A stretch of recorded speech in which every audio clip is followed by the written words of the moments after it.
ስለዚህ ምንድነው የምትይው? ስትደውይለት ተብሊግ ነው የምትይው። ስለዚህ ተብሊግ ካልሽው ደግሞ ቁጥር ታውቂያለሽ ወይ? የት አካባቢ ሎኬሽን አለ ምናምን ሊልሽ ይችላል። ማንነትሽን ደግሞ አያወጡም። ብትገሊያቸው ያንቺን ማንነት አያወጡም።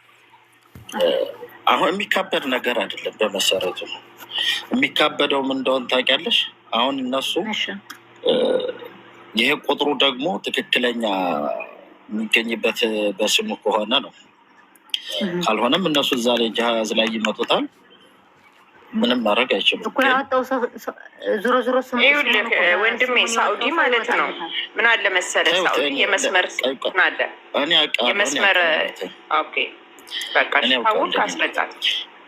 መጀመሪያ የሰውየው ስሙ ያስፈልጋል። ትክክለኛው ስሙ ሞክሪው፣ ችግር የለም። ምክንያቱም አሁን ይሄ ቁጥር ምን እንደሆነ አይታወቅም። መሞከር አስፈላጊ ነው። ቁጥሩን እየሰጠሽው እሱ ይዛው ይመታዋል። እዛው መኪናው ላይ ይመታውና ትክክል ካልሆነ ቁጥሩ ስህተት አለው ይልሻል። ስሙን አምጪ ይልሻል። ይህ ምንድነው የትክክለኛ መጠሪያው ስም ስም እንደቀየረ ሁለተኛ ስም እንዳለው ሁሉ ሲናገር ነበር። መኩ መቼ ነው ሁለተኛ ስም አለው ምናምን እያለ ነበረ። ችግር የለውም። አካባቢውን ይኸውልሽ፣ አካባቢውን ማወቅ ከቻልሽ ሎኬሽን ሊሉሽ ይጠይቁሽ ይችላሉ። ካልሆነ ደግሞ ምንም የሚያካብዱት ነገር የለም። ዶርያ ማለት ፖሊስ ማለት ምንም እንትን የሚባል ነገር የለም። ከነሱ በላይ ከሆነ ደግሞ ደህንነት ይባላል። ለደህንነቶች ነው እነሱ የሚያስተላልፉት። ግን ስሙ ያስፈልጋል። የሰውየው ስም ትክክለኛ ስም አይዲ ነምበሩ የሚታወቅ ከሆነ ያስፈልጋል። ሁለተኛ ይሄ ቁጥር ደግሞ በስሙ ወጣ ከሆነ በዚህ አይነት ሲስተም የሚቀበሉት ተብሊጉ ነው። ምንም የሚያካብድ የሚያወናጅን ነገር አይደለም። ስሜን እንዳትነገር እንኳን ካልሽው ኦኬ ነው የሚልሽ። ምክንያቱም በሀገራቸው ሕግና ደንብ ማንኛውም ሰው ወንጀል የፈጸመን አካል ጠቁሙ ነው የሚሉት እነሱ። ምንም እንትን የሚባል ነገር የለም። ቁጥሩን ስጪው፣ ሞክሪው፣ እዚህ ነኝ በዚህ ወረጂ አይሉም። ለዚህ የሚሉት ምንድን ናቸው? ደህንነቶች ናቸው። ደህንነቶች ከየት መጣ ከየት ነው እስከ የት ነው የሚለውን ጥያቄ ይጠይቃሉ። የሚካበዱ አይደለም። ያንን ያክል የሚያንገላቱ ሰዎች አይደለም። በህግ እንትኑ ችግር የለውም። እኔ ውስጡ ስለማውቀው ነው እና ምንም ችግር የለውም። ዝም ብለሽ ስጪው።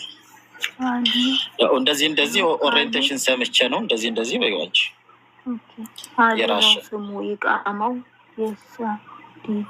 እርግጠኛ ናችሁ? አሊ ነው የሚባለው። ሁለተኛ ስሙ አሊ ብሎ ነው ያወጣው። ይመቻሊ ብሎ ነው ያወጣው። ትክክለኛ ናት። እንዲህ ያሉት አጭበርባሪ ተላላኪ ነው የሚሆኑት። ዝም ብሎ ያጭበረብሩ። የሚጠላውንም ሰው ትጅ ይሄ የሚጠላውንም ሰው ስም ሊሰጥሽ ይችላል። ሀርድ ነው እና የሰው እንጀራ እኔም አሁን ስልክ ቁጥር ስደውልባቸው ስልክ ቁጥሬን ስሜን ማን ነው አሉኝ። ስሜን ነገርኳቸው። ፓስፖርት ይወጣላቸው ታውቃለህ። በደንብ ነው የሚሰሩ ፖሊሶች በነገራችን ላይ።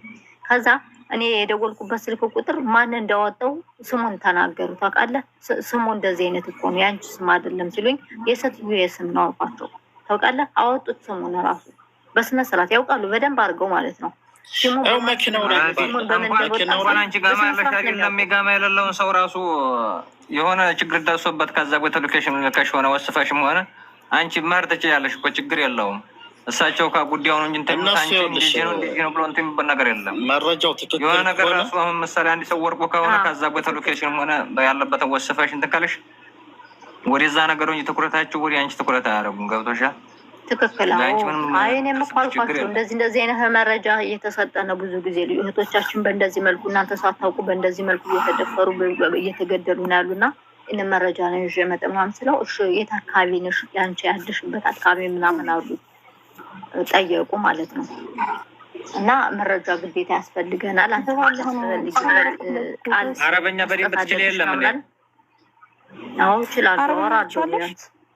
አወራለሁ ያለውን ነገር ዙሮ አንቺ ማለት አይጠፋሽም። እነሱ ሲጀመር ያካብዱ። በቃ መኪናቸው ላይ ነው የሚመጡት። ሁሉንም ነገር ይነግርሻል። ቁጥሩ እንደሰጠሽ ይሄ ነው ይልሻል። አንቺ ላይ ደግሞ ምንም ችግር የሚደርስ የለም። መጀመሪያ ምን መሰለሽ አይተሻል ባይንሽ ሊልሽ ይችላል። አላየውም ትያለሽ። በምን ሰማሽ ካለሽ ኢንፎርሜሽን ነው የሰማሁት፣ እንደዚህ የሚባል ነገር አለ። ስለዚህ ብዙዎቹ ደግሞ ህጋዊ ሰው ስላልሆነ እየተገደሉ ምናምን ስም ይላሉ። አሁን ይህን ትሰማ ነው እየበለገ ያለው ትዋለሽ። ሽክራን ነው የሚልሽ። ከዚህ ውጭ ምንም አይልሽም።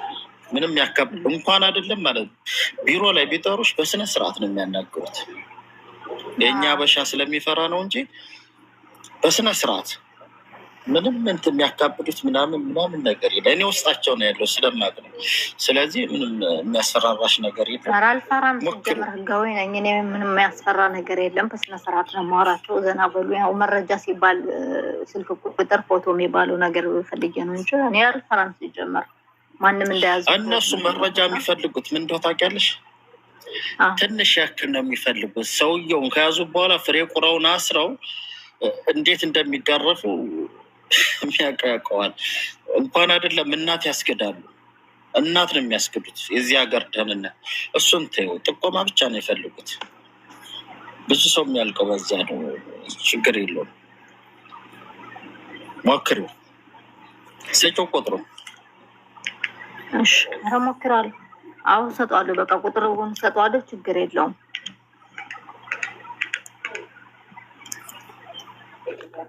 እስኪ እንግዲህ ፈጣሪ እርዳን። እውነት በጣም ነው የሚያሳዝን። እኔ ይህችን እህታችን ድጋሜ እንደዚህ መስማቱ በጣም የሚያሳዝን። በሀና ልብ እንደተንጠለጠለ ጭራሽ ደግሞ ሌላ ጣል። በጣም የሚያናድደው ከባድ ነው። ይኸውልሽ እኔ ነገሩ የገባኝ እንደታውቂያለሽ ሀቢባ ቤት ገብቶ ሀቢባ እንቅልብስብስ አድርገው በውስጥ እንጨርሰው ሲሉ ነገሩ እንደሚዘጋው ወቁ ታውቂያለሽ። በውስጥ በቃ እንዲዘጋላቸው ነገሩ የፈለጉት ታውቂያለሽ። ሀቢባ በቃ በውስጥ እናውራ ቲክታክ ላይ ውጭ ምናምን ብለው አዘጉ ቀረ። ይሁን እንደምታያቸው ቲክታክ ላይ ይዘላሉ፣ ይነቡጫሉ፣ ይዘላሉ።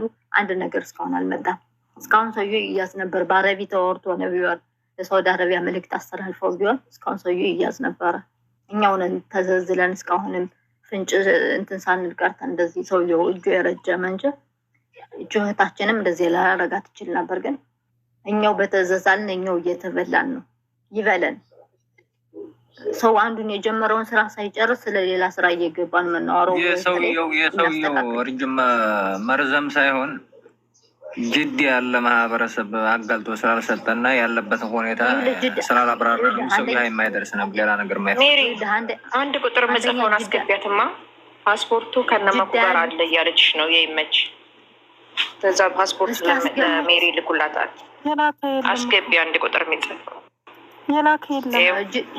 ይኸው ግን ከመኩ ጋር ፓስፖርት አለ እየተባለ ነው። አንቺ በውስጥ አዋሪውና ፓስፖርቱን ለመቀበል አድርጊ። ሁለተኛ ይኸውልህ ወንድም አለ ምን አለ መሰለህ፣ መጀመሪያ ላይ ሀና እንደታፈነች የጅዳ ላይ የሚኖሩ ግዴታ የሸዋ ልጅ ምናምን አይደለም። ሁሉም ማንኛውም ኢትዮጵያዊ ሆ ብሎ ብንያዝም ሀገር ነው የምንገባው። የትም ሀገር አይኬድም።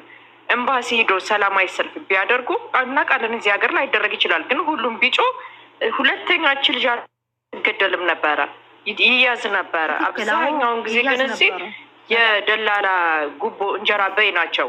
እኔ ደግሞ ከአሁን በፊት ብያለሁ፣ እነዚህ ፀጉር ቤት የሚሰሩ ሴቶች ቤሱን ቤት መጠቆም ይችላሉ። ህጋዊ ቢሆኑም እነሱ ቢያዙ አብረው ቁጭ ብለው አብረዋ ሲበሉ ሲጠጡ የነበሩ ሴቶች ናቸው። እነሱ ቤትን ይጠቁሙ ነበር። ግን ማንም ሳይሰማሽም እኛን ማንም አይሰማም። እኔ ሀይባ ቤት ሲገባ አንቺ እንዳልሽው ማለት ነው ምንም አይነት ነገር እንደማይሆን አውቃለሁ። ሀይባን ቤትም ገንዘብ ሳይከፈል አይገባም። ገብቶሻል? እንደሱ አትበሉ። እነሱ እየሰሩ ነው በውስጥ አይደለም። እስካሁን ቢሰሩ ኑሮ ይኸውልሽ ይችልሽ ሁለተኛ ተደገም ነበር። ጊዜ እኮ ያስፈልጋል። እንደ ወር 2 ወር ሊፈጅ ይችላል እኮ ጉዳዩ። ስለዚህ በውስጡ ስለሆነ እስከዛ ዝም ማለት ነው። አሁን ያለው የዚህ የቤቱን ቁጥር የምታውቁ ከሆነ ሎኬሽን አሁን ይሄን ተባበሩ። የልጅቷን ያሁኗል። አሁን በሻንታን ሲደውሉልሽ ሰላም ሁሉ ሰላም ነው። ሜሪ እንዴት ነሽ? አይዞሽ፣ አላህ ይጠብቅሽ። አይዞሽ። ኧረ ምንም አይደለም። አይዞሽ፣ ኢንሻላህ ጥሩ ነገር ይፈጠራል ብዬ አምናለሁ።